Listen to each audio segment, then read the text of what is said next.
came towards women in educating them and making morally upright people. So Islam not only tried removing the negative aspect of murdering girls, but also include the positive aspect of educating girls and raising them in society. 50 years after the creation of the United Nations, there is no change in Europe.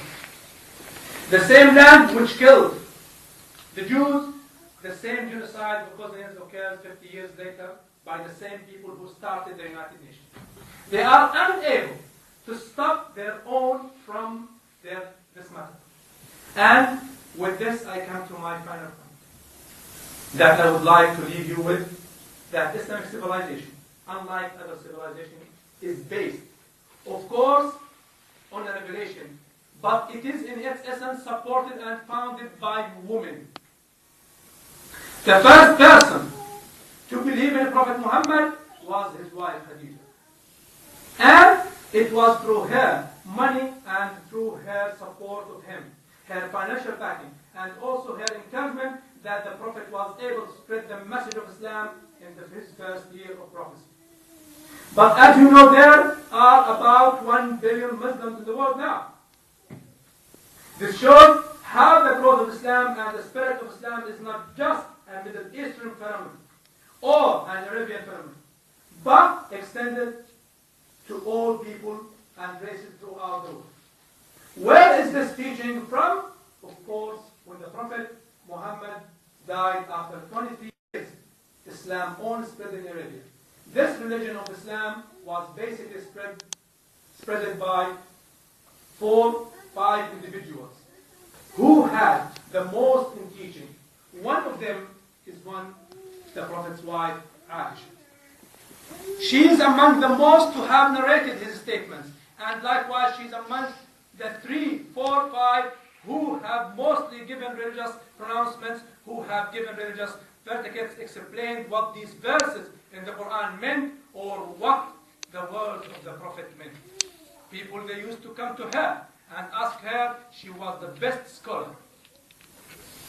Look at any other civilization in the history of humanity, you will not find women playing any role in its establishments, where it can be attributed to her efforts for its establishment. The Greeks, look at the philosophers, Plato, Aristotle, and others were men. The early church fathers' writers were basically men, and until today the idea of women scholarship is limited in some areas of the church. The French writers, after the French revolutions, and Voltaire and Rousseau were men. The founding fathers of the United States were men, and also other civilizations are basically based upon men. Islam is the only civilization that I could claim which is known by humanity, where a leading input in terms of its transmission and establishment was based upon the effort of women. Central, and this is a historical matter which is not open to interpretation. It's a fact. These are the people who transmitted these teachings. These are the people who supported it thereafter. Those are just some thoughts, and I end up by this. Thank you.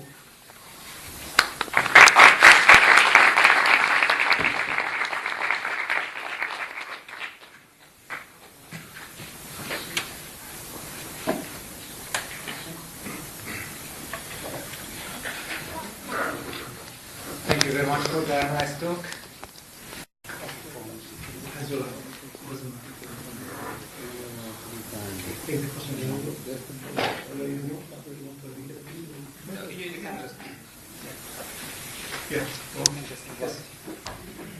Yes. Thank you very much for your presentation today. It's okay, I can speak loud. I think you raised some very pertinent points.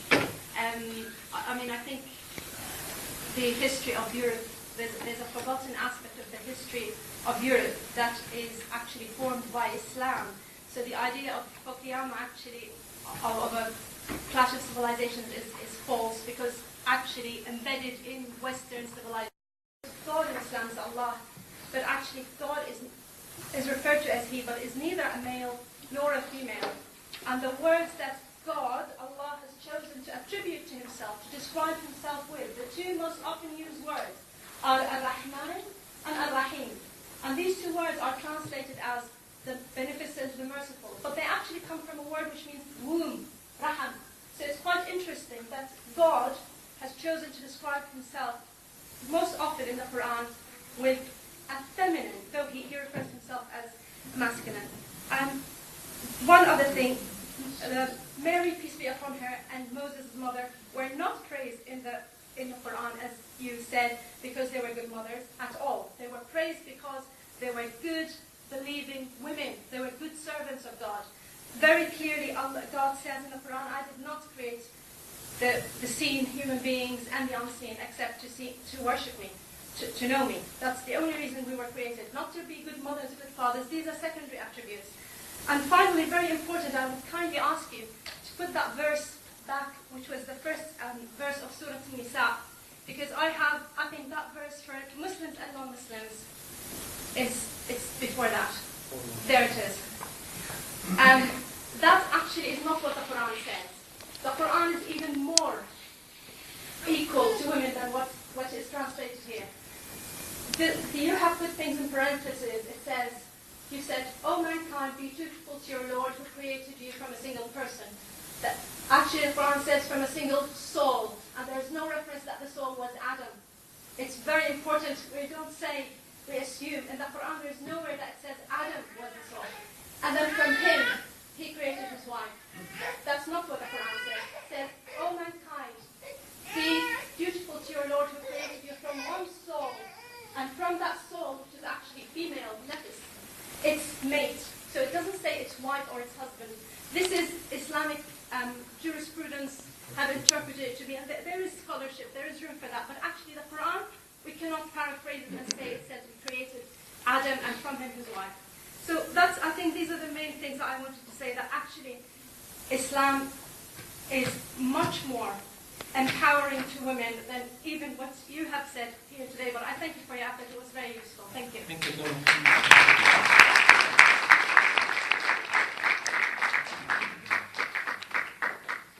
Actually, I don't have much to comment on what you have said, but regarding, for example, for the verses like this one, you take it like it.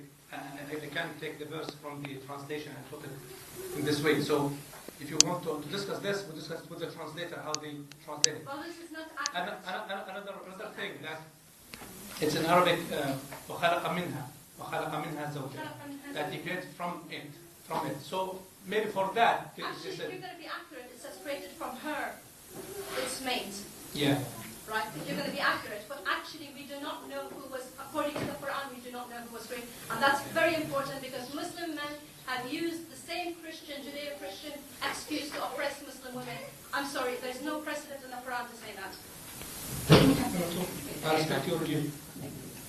No problem. Can we start with the written questions? Do you know written forms? Yeah. Any more people with written questions?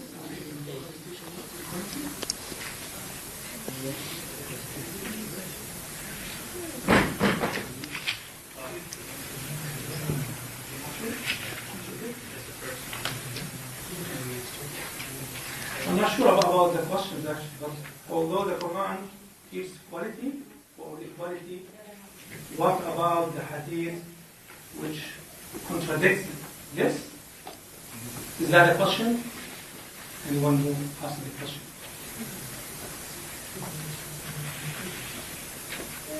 I don't think there's a contradiction between what we call the correct hadith. The correct hadith, the correct saying from the Prophet cannot contradict the Quran. Because if you say like this is not a religion. You have the Prophet is saying something different of what Allah revealed to him.